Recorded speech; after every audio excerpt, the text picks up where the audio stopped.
walk and talk video will be anyway, but I thought I would read Antikantavad's comment here and respond to it as I walk, but it's going to be related to a lot of this anti-bullshit man stuff too. He left a comment. Anyway, so this is an important point because you seem to be implying that there is some sort of purpose out there, even if it is futile, empty, and utterly wearisome one. Are you saying that there are goals, but they are empty ones? It sounds that way. So this is all related to the DNA molecule and how I argue that we function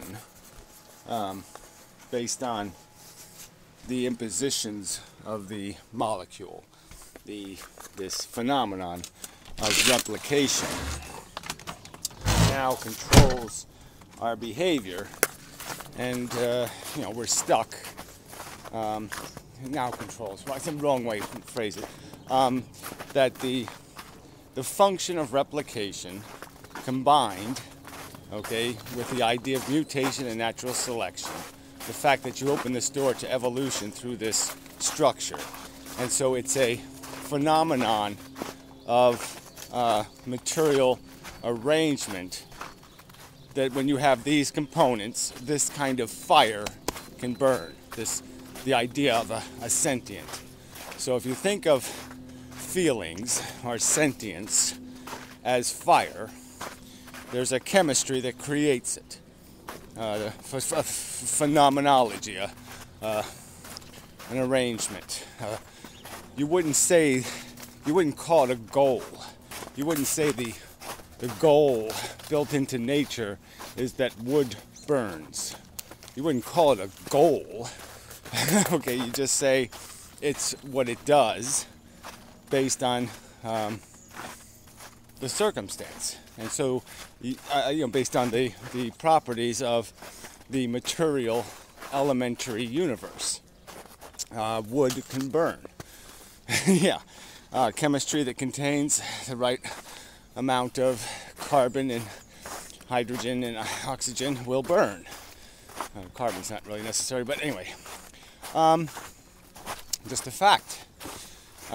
It's just a fact that when you have a DNA molecule and a means of a related set of chemistry capable of manipulating it to turn it into a blueprint, essentially, for construction, that you'll let loose the fire of evolution.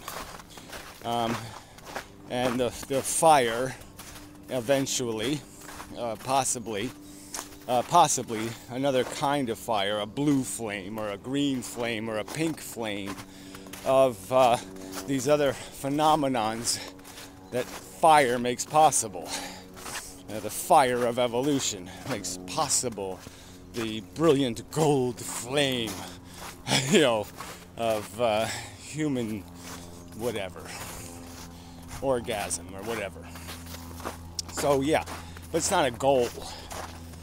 Goal is so this sort of gets to my fundamental argument about why our communication is so broken, is that these words aren't consistently over different conversations. The definitions of them are not consistent. So where it might be, for the purpose of expedience, okay to call something nature does a goal, it's explicitly not a goal by the standard where you recognize goals as being rational outcomes. So goals established by arbitrary forces are a lot different than goals established by rational intents. And to call them both the same thing takes away all the real meaning and the usefulness almost of the word is greatly diminished by the fact that they can have these very inconsistent source different qualifications of properties. So it just breaks the idea of the usefulness of the language. Anyway, I don't want to make an argument about language, but I do want to make an argument about goals and these distinctions. I've often talked about them, and I have to talk about them more, I guess. In this, the sense of we have our personal game, then there's the big picture game. There's the context, the frames, the fields. There we go. The fields you're playing in. So almost like the magnetic fields. You can have a little magnet, and here's a raccoon track of this. You can have a raccoon track. Yeah. There's a lot of them here. They have a little, they have a hand that looks very much like a hand. I mean, they have a paw that looks very much like a hand. Anyway, Professor Anton. Yeah, they have an almost opposables. Anyway, where was I? They could probably hold a gun. Anyway, yeah, raccoons with guns. Yeah, so like a magnet. You can have a magnet inside one of those collider things. So you have a little magnet inside a bigger magnet. Inside the biggest magnet, there's the planet's magnetosphere. Inside the sun's magnetosphere. And so, yeah, there's these fields that we exist in. So I have my personal field that I'm playing, this little game. The little game is in the context of maybe the state I live in, and the country I live in, and, that kind of crap. The decade I live in, century I live in, all these breakdowns. And so what's happening in these conversations a lot, I mean, especially between me and Anti-Bullshit Man, is that we are often not talking about the same field at the same time. When he's talking big picture, I'm talking, practical human, what do I do as an individual picture, and vice versa kind of thing. And so some of these arguments you make as arguments for the biggest game there is, the ultimate field of your influence, and the other arguments are, more narrow about what is the pragmatic, do I go left or do I go right? Wow, amazingly cold breeze coming that way. It was so warm back there. It's funny how that hill, distorts in the stream bed and the way the air comes across it. But anyway, that's it's not that it's neither here nor there. Yeah, somebody else using my mud technique maybe. Damn, I was really hoping this shit would be gone. Fuck. Don't like this much. This is all gonna break. Oh, fucking A. That is icy. Yes, it is, Gary. Very icy. Gotta get this shit off of here. So not to die later. God damn it. Get this shit off of here. I should have brought the hammer. Okay, enough of that shit. Get out of here. Alive. When those come off, that's going to get really dicey. But there's rocks here. So I could just pick up a rock with my atomic strength. Okay.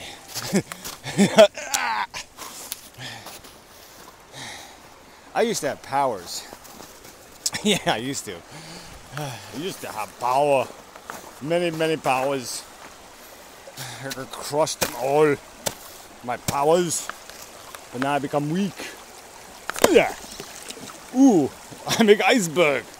Yeah. Ooh, iceberg. I did it. It's my iceberg. I declare it. Inmendham. Oh. Yeah, that's... I don't know. I guess I'll leave that for now. Yeah, that's 2 inches thick. I don't think it's going anywhere soon. Anyway, that was fun, right? A little bit fun. Except now my elbow hurts. Alright. where I'm heading here is trying to explain that we have a whole bunch of goals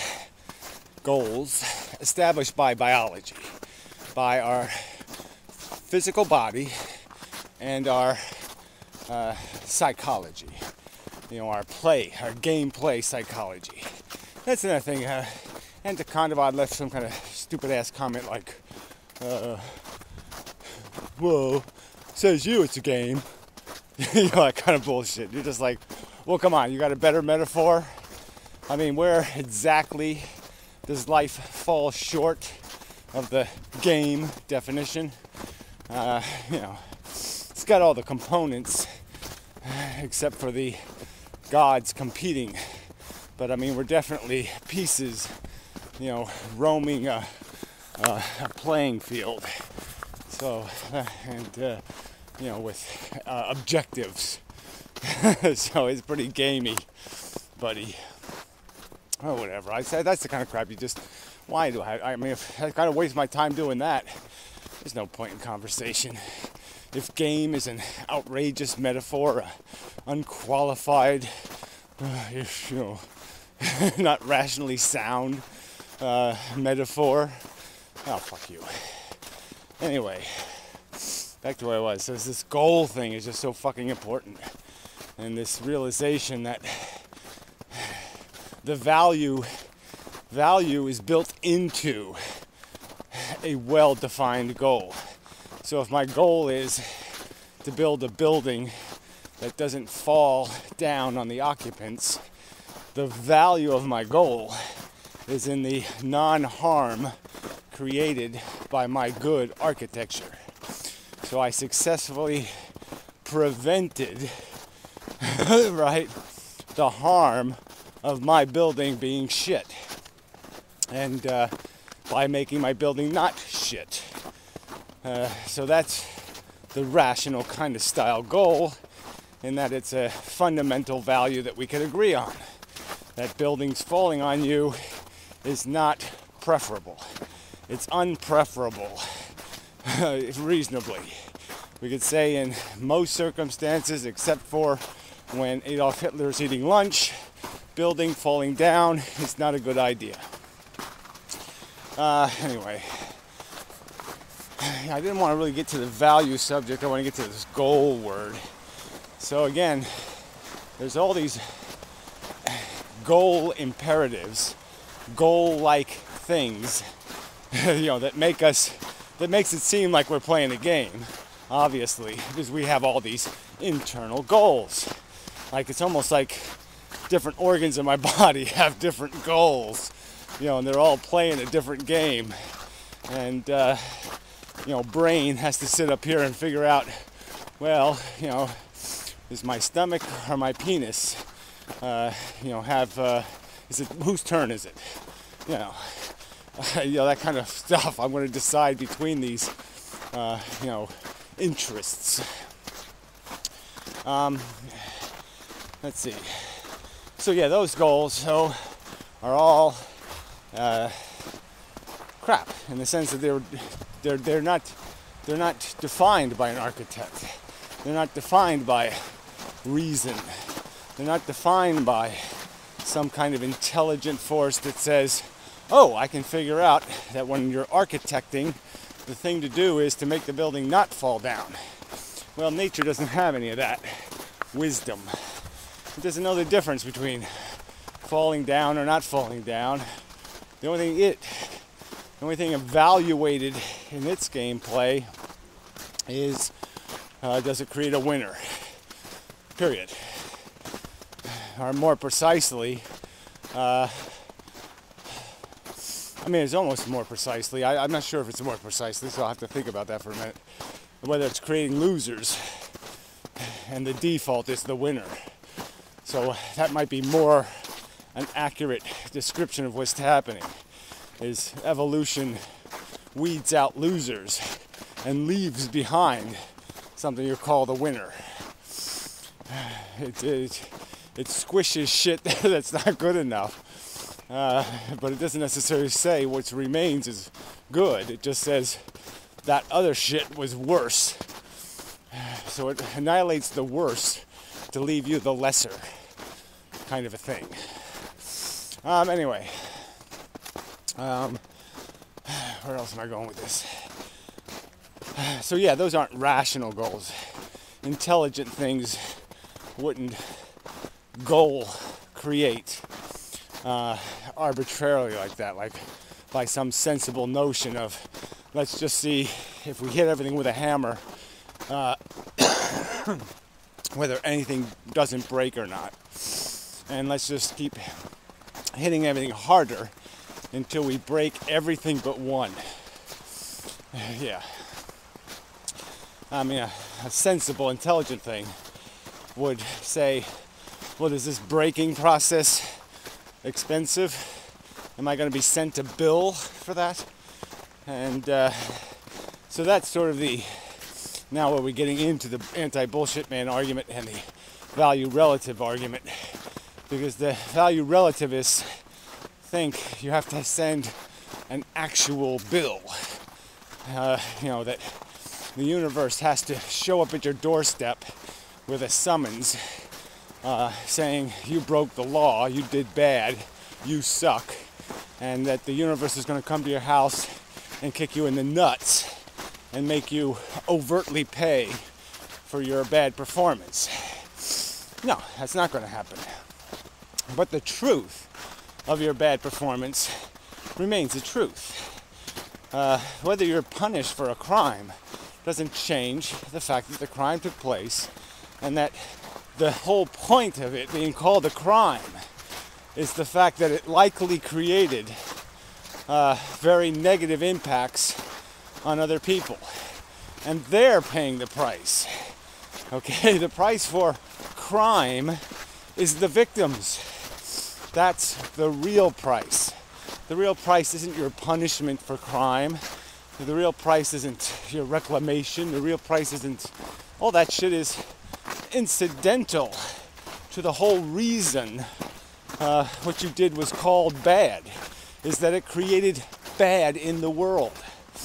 And that's where it matters. So it's not like I'm saying the universe is going to show up and piss on your grave if you sucked, and that somehow you're going to feel it. You're going to have to deal with it. No, there will be no personal retribution. The sentient life will pay for it. Sentient life will go to the prison of inefficiency, the prison of waste, the prison of horror because of your behavior. That's where it will be paid for.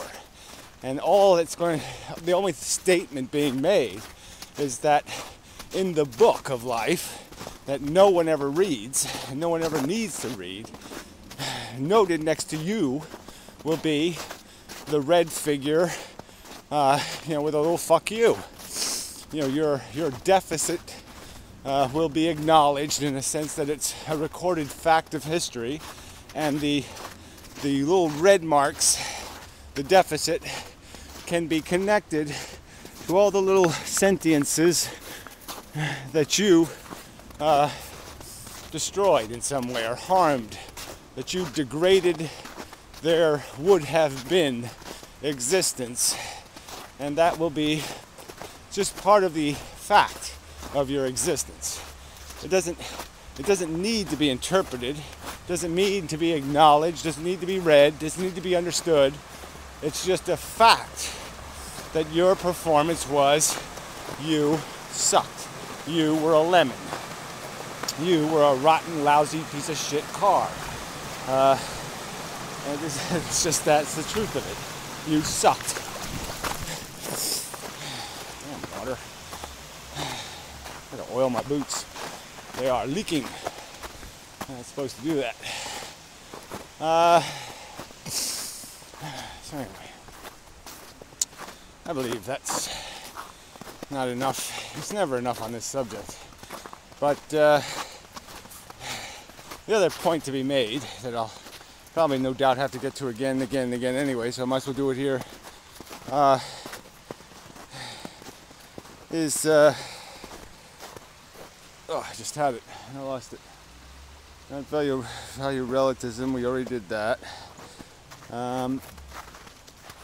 Absolute value relativism. There was some other anti-bullshit man bullshit.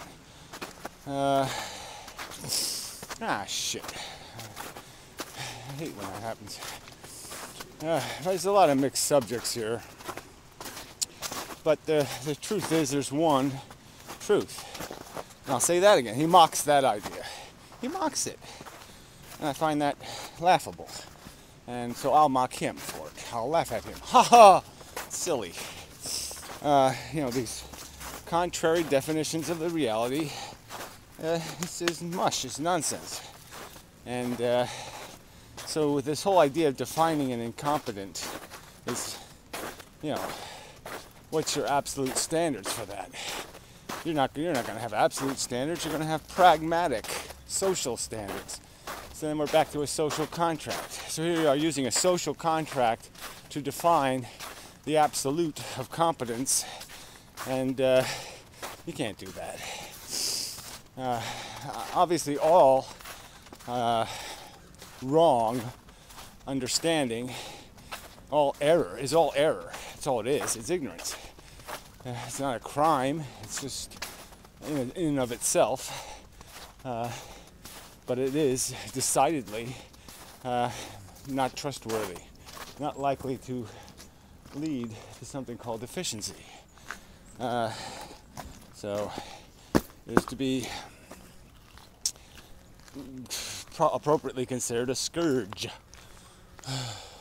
for you to sit back and allow ignorance to control the gameplay, and in turn screw the value product, and it will mess up the value product.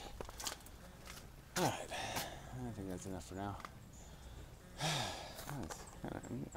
Really isn't a bad day. I wish this stuff really should be disappearing, and it's still here.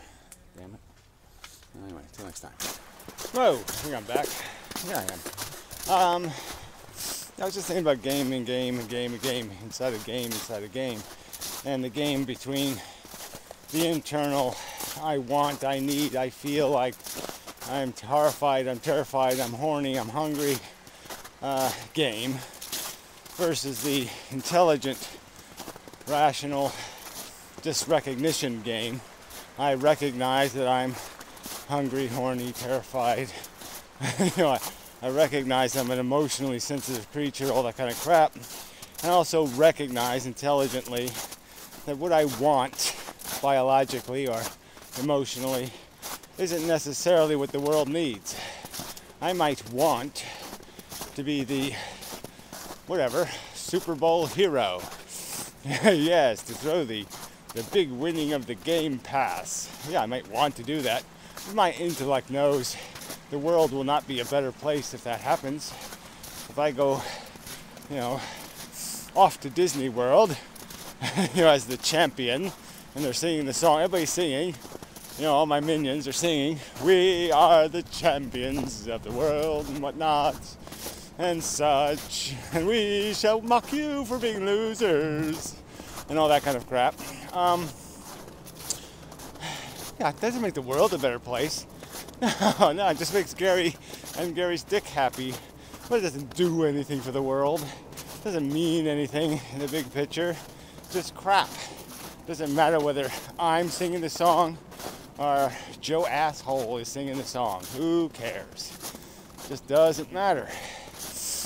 And so that's the difference between understanding these different games. The different levels of play, expert versus, amateur fucktard. There is a difference in understanding, and so the only thing that matters is that understanding part. People keep wanting to talk about things as emotional experiences rather than as enlightening experiences. Grief should inform you that life is dangerous. Fear should inform you. Horror should inform you. Likewise, desire should inform you. And the cold, the cold dead fish that is satisfaction of your desire. The last thing you want to do is succeed. Yeah, the fact that you're informed by life that having isn't keeping. Having isn't keeping. Ooh, damn. Yeah, that's a nasty truth. Ouch, ouch. And should be informed by that. That's all. Just be informed by this circumstance that there's a game, and the game isn't about you. It just isn't. It's about a molecule named DNA.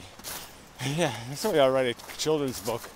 Little DNA, the adventures of little DNA on Earth, and what a mess he made, the little fucktard. Yeah. So all these questions of goal acquisition, and that's like the first goal.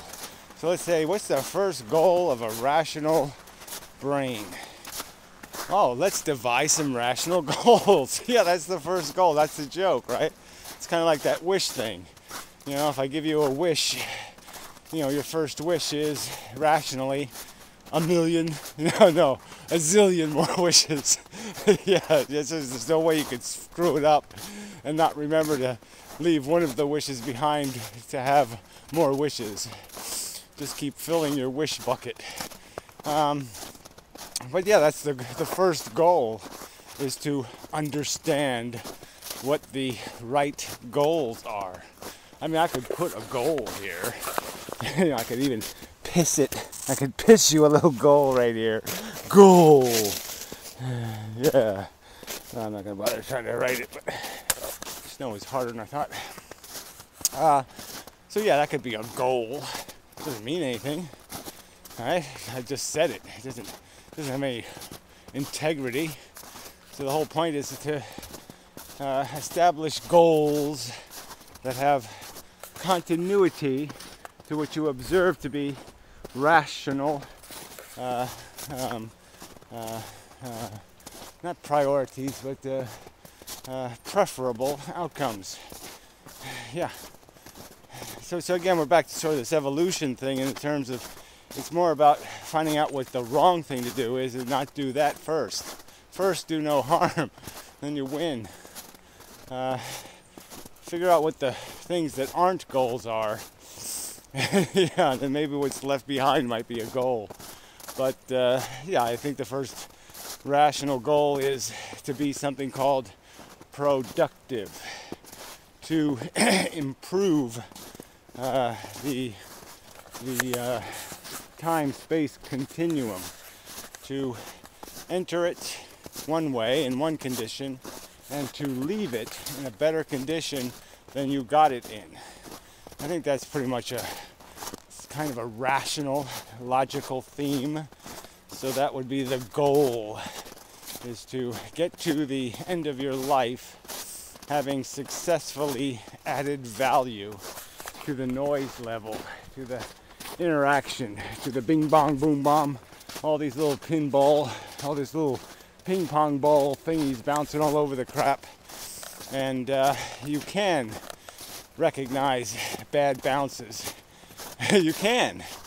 Okay? A Jew starving to death, dying of typhus in World War II is a bad thing. You can recognize it and you can say, I'm going to stop that kind of bounce from happening. You find bounces that are bad bounces and you stop them from happening, and therefore you become a very, very good thing. And that's all you're trying to do. Leave the dump better than you got it. And if you're ambitious, like me, yeah, you take that shit seriously. Yeah. Betty, seriously. Oh man, this is crookedy and slippery. I don't like this. No, quickly, Gary. Okay. Oh, ice. Oh, ice, ice. I could write a song like that. Oh, ice, ice. Oh, ice, ice. Okay. Should be going tomorrow. It's going to be record warm tomorrow, I think. So that'll be spectacular. But it's going to rain, so fuck that. But it really has been the coldest December of my life memory. And winter hasn't even started, like, you know what I mean? I was like, holy shit, I feel like, you know, I feel like it should be like the end of January. I've had enough winter already. Look at that, 2 dogs. Look at that, 2 dogs. Owner? What's an owner? I don't need one of those. Well, go about your business. I guess one dog is walking the other dog. Just they can do it by themselves. They don't need humans anymore. Ha ha ha ha. Yeah, just like Earth doesn't need them. No, you don't need to be nagging me, fucker. Maybe I'm gonna drop dead or something. I don't see anybody moving. Well, the dogs don't seem all that, interested. So I assume their owner was a shithead. The dogs don't seem very panicked about it all. They're just like, yeah, he's dead. Who cares? Yeah. We are now free. Yeah. We shall blaze ourselves a new trail. Yeah. City dump, here we come. Yeah, it's probably dog paradise anyway. Alright, that's enough probably. Oh, fuck. Excuse me, that's just an emotional expression. They come out of me now and then because I'm just so... yeah. My narrow, small game, my piece of the game is a bit brutal. And yeah, it's not likely because my brain just won't play. It's refusing to play. It's refusing to go along with anything. It's rejecting all the rules, all the umpire, all of it. It's just saying, fuck you. Motherfucking DNA molecule. You're not gonna tell me what to do. Anyway. I think we're done. It really is enough. So, I don't think we have anything lovely here. That's not very lovely. Looks like lumber. Anyway, till the next time.